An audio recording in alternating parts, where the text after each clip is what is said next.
Episode 3. 3. Who would have thought? The Promoter. And the Pro. Yep. My name's Kim. I'm the ICN Promoter and... I'm Sam Muzzard, the Pro. ICN Pro. Dual Pro. Dual Pro and Coach. Yeah, we do all right. Who would have thunk? 3 episodes. Yeah, I'm actually surprised. Yeah. And we actually did have 15,000 views. We did. Yeah. You really last time I was so excited. I'm like, oh my God, no way. And then it was a lie. No, but now it's not. Now it has. It's growing all the time. Yeah, wicked. Yeah. All right. What are we talking about today? We are talking about posing. Yes. Oh, this could be a really long one. So I'm going to put a timer on just to make sure.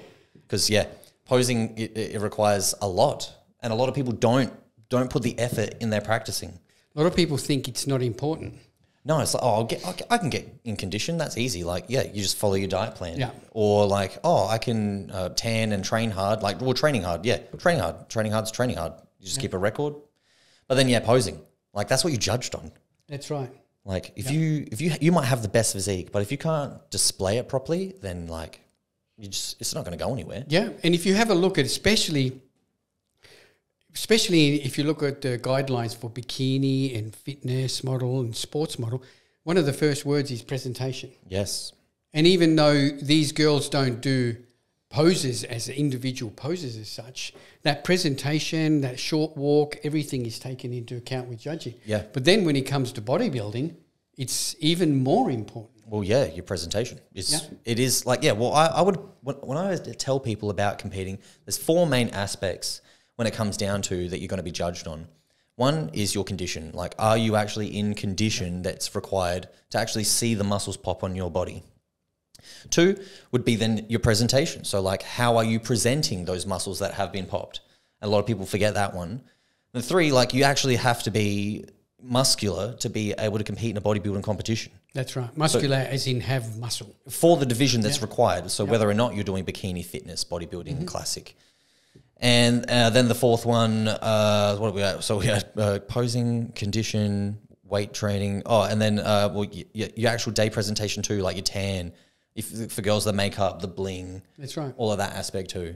Yeah. So that's what I tell people. Like, you need to focus on those. That tan, just as important in bodybuilding.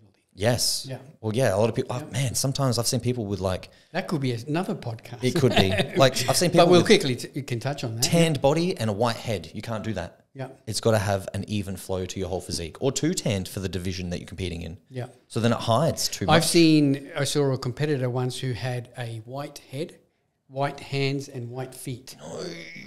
Oh, that would have been really frustrating. And what you don't realise is that when you're backstage, it doesn't look that bad. But when you're on stage and those powerful lights hit you, that white turns brilliant white. Yes. Yeah. Oh, I remember back like 2010, his name was Costa, and he competed. And he looked amazing, had like the most muscle I've seen on the day, but he had no tan. Yeah. So he didn't place. That's right. Because you just couldn't see it properly. Like backstage, like, yeah, man, you look good. On stage, like, just washed out. Yeah. Everything blended together. But posing. Now, people, the mistakes they do with posing is, one, they don't practice enough. No. So start your practice early and started really. Look, I haven't been on stage in, 10 years now. Yep. But I reckon I could put on a routine. Because at home, I still practice a little bit. Well, yeah. And I think it's good for muscle isolation, helps with your training, helps the feeling of the weights and things like that. Oh, yeah. But, so if you're planning on competing, whether you're prepping or not, I think you should be practicing posing. Yeah, for sure. Every week, just hit a few shots. You're right about the whole training thing. Like, being able to isolate and feel the muscle that you want to contract when you're actually doing your movements with training is going to then pay off as well when you're actually competing. Because a lot of people, like, for instance, they do, like, a rear double bicep, and their arms are in the right spot, but maybe their legs aren't tense properly, or they're not tensing that part of their lat to really tighten everything up. Yep. So it is very crucial. So practice, and if you don't know, and the other thing to if you do practice at home, practice and set your phone up on a tripod. Yes. And look back at it, because when you're looking in the mirror, you're thinking you look awesome. Yep. But you're looking on your video and you think, holy crap, that's not right. I'm not at the right angle. Yep. I need to bring this arm up. Everything looks different when you see it played back to you. So film it, get lessons. Yes. I mean, like, I think we touched on it last time. There's good coaches in every state, so you don't really have to do it online. But there are really good posing coaches in every state. So I can't understand how you do posing online. I know, just watching a video. And how can you just, like, fix things? Yeah. Like, if I see someone, I'm like, no, you need to move this better anyway. and turn that, and they can't, because how can you convey that through just a visual, like, look? Got to feel and move them. That's right. Yep, get them into the right position. So practice early, film, go to get tuition, either one-on-one or go to the ICN group classes, which we start about 12 weeks out. Yep. Best of all is do all of them. Yes. You know, one-on-one posing with a tutor is good to refine everything, get everything into place, get your stance, everything right. Those fancy little turns to throw, like the transitions, that's what the one-on-one is good for. That's right. Because they can focus on you and give you the best for your body in the time frame that you have. Exactly right. Group classes, the person doing the group classes, they can't focus on each individual. No. But they can focus, they can tweak you a little bit, lift your arm a little bit and so forth and things like that. Yeah. But the group classes give you then the advantage and the feeling of being on stage. Your other people are there next to you, and that's what it's going to be like on stage. Yeah, you get that. And that's just as real-time important feedback as practicing. Yeah. Yeah. So you get that feeling already. So you're not walking onto the stage the first time and there's other people on either side of you. And that can be a little bit daunting. I don't know what to do because, now I'm stressed. There's people around. Like, no. That's right. Well, I remember when I first started, even though I didn't have a coach, I still had a posing coach. I still went to posing classes and learnt how to do things properly. And Terry Roberts was my first posing coach. Yeah. And she used to hold a broomstick. And she would she'd hit you in the back of the calves. If you weren't doing something, she's like, why are you looking to the ground for? Like, a lot of people do that. They turn and they've got their head down. So they can't, you're not looking where you're going. Or they're not smiling like, I'll smile on the day. Yeah. No, you smile while you're practicing. So then on the day, it looks effortless. That's right. So you get your photos back and it's like, oh, cool. I could use that for social media. Or like, I'm proud of this picture. I'll put that on the wall because you've got a nice smile on your face rather than like looking like you're half taking a dump. Yeah. The other thing that just came to mind quickly is I thought of what people do a mistake of on stage when they're doing posing is that they're trying too hard. Yes, and shaking. You can see them shaking. And usually, unfortunately, it's the person who's out of shape a little bit. They think if I squeeze a little bit harder, I'm going to look leaner. Yeah, no. The actual reality is that if you are lean, if you are shredded, you don't really have to. All you have to do is lift your arms up and flex. Everything will pop. Just switch on. Because there's no fat hiding nothing. Yeah, totally true. And that's when you pose on stage, it looks so effortless. But part of that is because you are so lean, you're shredded, you're in condition. I practice. So that you don't have to squeeze the hell out of every shot. Yeah. But it doesn't look like you are, but you still are. Oh, I still get like the nerve shakes sometimes. Like, damn, like rear double bicep or the rear hamstring. If I get a little bit nervous, I'll shake a little bit. But I know that it's not me trying too hard. It's just that sometimes a bit of a nerve, yeah. But like we're fortunate here in South Australia because the head judge is a posing coach. Yes. So she will give you like honest feedback too of like, no, we don't do that here. That's right. And the other, Janelle, who also does her classes here, is also one of the judges. She's pretty much our number 2 judge. Yeah. So she does it as well. Same thing. So you're going to get like honest feedback from people that are actually judging you to go like, yes, this is required. No, don't do that. And so forth. That's right. There's lots of other posing coaches around too, which are also really, really good. Also, if this is another thing I want to bring up, is if you're a coach and you're doing your own posing for your clients, which is fair enough, but if your client goes to the posing class and our judges tell them you shouldn't be doing that, well then as a coach you should listen to that. Yes. Because I've had coaches actually say, no, don't worry about that. No, we do it my way. Yep. Whereas, hang on, the head judge is telling you, don't do it this way. Yep. And then you're ignoring that. Yeah. So, just pay attention to that. Some of that might be down to different coaches are more, not that they're aligned, but they're fixated on one particular federation. Yeah. And so the posing is different for different federations. That's right. So like as a coach, you've got to be aware of the differences and implement them for your clients accordingly. Yep. So yes, posing. Yep. In the end, the nutshell is start practicing early. Yeah. Get help if you don't know how to do it. Get yourself a posing coach, and then go to group classes as well. Yep. And with ICN, all of our classes start at 12 weeks out. Yep. So we've actually got we're going to have our seminar on July the 7th. Cool. And posing then starts on July the 14th. Yeah, sweet. So that's when the first classes start. And one is here in the northern suburbs, here at the gym. And then Esther has hers down the south at Renella at her gym. Yeah. Look, and it does. And you're available for private. Yeah, I do tuition one-on-ones. well. Yeah. Yep. Like, I practice every night. That's what I do when I'm leading into a competition, and it doesn't take long. Like for for bodybuilding, you're doing eight actual poses and 4 turns. Yep. If you do 2 rounds of that, it's only going to take you like 5-10 minutes, and that's all you need to do. If you do that every night, then on the day it's going to feel like a breeze. That's right. And don't forget the compulsories. I mean, the symmetries. Symmetry, yeah. Yeah, and that can be the hardest pose. Yeah. People to nail. A lot of it's just the hardest thing I've seen with people is lat spreads. Lat spread, they can't get their lats out. Or the pelvic tilt, like they just can't get the hips to rotate in a particular way. Yeah. Yeah, and that's when you need the help.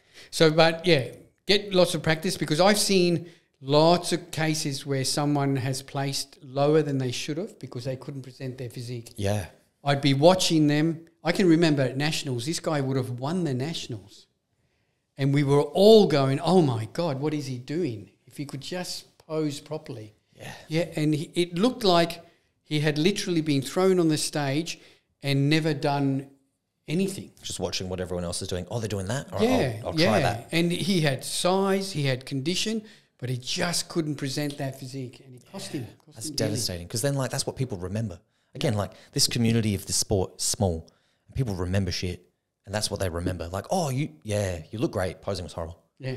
Yeah. That's right. So, yeah, practice, and especially the guys. Girls, I think, have got an advantage, because girls all their life have been taught to look good. Really. Well, yeah. And they do. They all their lives, I need to look good. I need to walk properly. Which is sad. It shouldn't be that way. Yeah, but it isn't. Guys usually think, oh, we'll just slap this tan on. That's good enough. Yep. And we'll go out there and pose. I say it's a pride thing. Like, I know how to do it. I would just do it myself. But you need help. Yeah. Like in all aspects of this competing thing, you've got to have like a go-to person to communicate with, coach, friend or something. Yeah. And the competitions now, they're getting competitive. There's lots of competitors. You know, 10 years down the track, you might have got away with a bit of shitty posing, bad presentation, but not anymore. It's going to cost you a place, and it could cost you a title. Yeah. So definitely. And bad pictures. And bad pictures. Don't want them. No, that's right.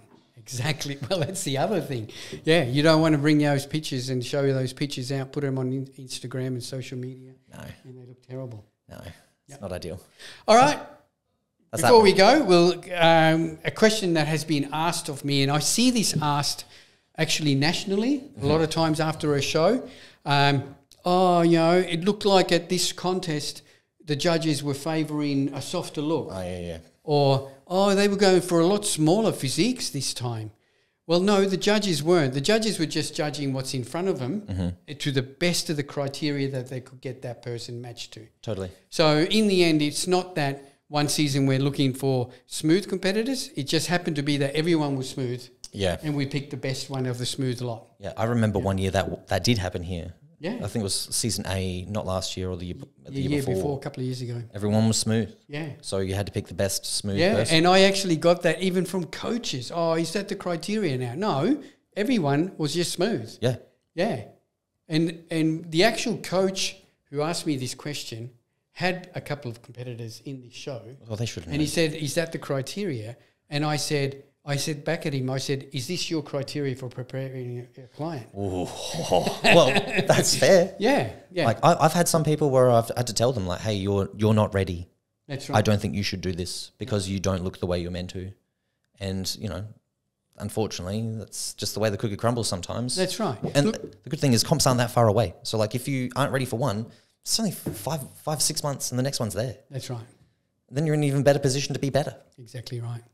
So, yes, that is all to do with that's on the competitors' backs. So whatever the competitors present, That's out of the control of the judges. The judges are just in control of putting them into the best order that they can, closest to the category fit. Yep. Well, we could quickly just add in how the actual judging is scored. There's 7 judges. Yes. So the best score that you can get is a 5 because your best score and your worst score are deducted from the actual scoring. That's right. So let's say you've... And the judges actually, they just place everyone in place. If there's 5 competitors, they'll write 1, 2, 3, 4, 5. That's it. That's it next to it. There's not like a percentage or a mark. No, they got this posing better than that person. Yeah. And so this out of the collective criteria, they make this person is the best one that fits everything. They get first place, second place, third place, so forth. Yep. When all the sheets come to the tabulator, we put them all under the judges' names in the order that they put them in, and then you will deduct, like Sam said, you deduct the highest and the lowest. Yep. So if someone, for instance, had straight firsts, you deduct 2 1s out of there, you're left with 5, and that's a perfect score. Perfect score. Yep. Or it can even be 3 if there's 5 judges. Yeah. You can go down to as low as 5 judges, and you still do the same thing. Yep. It helps get rid of the bias. And what it does is it'll get rid of that bias. Say if everyone had this one person in first place and one judge had a 4th, that 4th will get automatically deleted. Yeah, gone. Yeah. So you're getting rid of that one anomaly out of it. Yeah, it makes it more fair. That's right. Yeah. So and people say, oh, the judging's rigged, etc. That's another podcast. Well, you're gonna have to sleep with. You're going to 7 have judges. you pay off 7 judges. Yeah, exactly. Sorry, we're gonna keep going, but like, then people are like, oh no, it's the promoter's fault. He's the one that he had the scorecard and he read it out. Like, no, you don't. That's right. You're just doing what is provided in front of you. Yeah. And that's one of the reasons why I MC. I go off the stage, and the only time I go down to the judges' table is to see Cliff, the tabulator. And he tells me the placings, and I write them down on my sheet and go back up to the microphone. Yep. That's it. And that's the only other person that can override anything and is the head judge, but they can't, with me, they still can't override the decision. Like Esther has told me many times, I didn't agree with that. I had that person second. But the rest of the panel saw him first. Yep. Esther's score actually got deleted. She's the head judge. Well, there you go. You know? But the head judge will be used if there's a tie. Yeah. And if tie can't be broken, then we will use the head judge's mark to then choose the winner. Yeah, that's... Okay, who's the head judge got in first? This person, they're winning. Yeah. And that's only to break a tie. Yeah. And that's it. Cool. That's it. That's pretty straightforward. Yeah? Yeah. That's good. That was a good episode. You got any questions, send them through to us, either Sam on Instagram or us on ICNSA on our socials. We'll add it to our list. We've got lots of questions, but we'll welcome more. You got any questions? We try to keep this short so we don't drag on. Yeah. Hit them up. Thanks, guys. Thanks, everyone, for tuning in. As per normal, this episode was brought to you by Australian Muscle the Gym, Base Transformations, and ICN South Australia. Thanks, guys. We'll catch you next week. Bye.